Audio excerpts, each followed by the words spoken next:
വേണ്ട സസ്യയുടെ ഹിരാമ ഫസ്റ്റ് കാസിനകത്ത് തന്നെ നമുക്ക് മീൻ അടിച്ചുണ്ട്. അടിപൊളി റിസൾട്ടുള്ള ലൂറാണ് സസ്യയുടെ ഹിരാമ. വീണ്ടും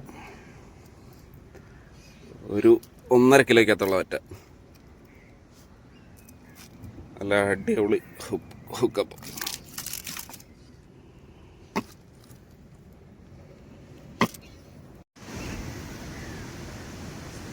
സസ്യയുടെ ഹിരാമയ്ക്കകത്ത് ചെറിയ ചെമ്പല്ലി, വലിയ സൈസൊന്നുമില്ല, ഒരു 250 ഗ്രാം.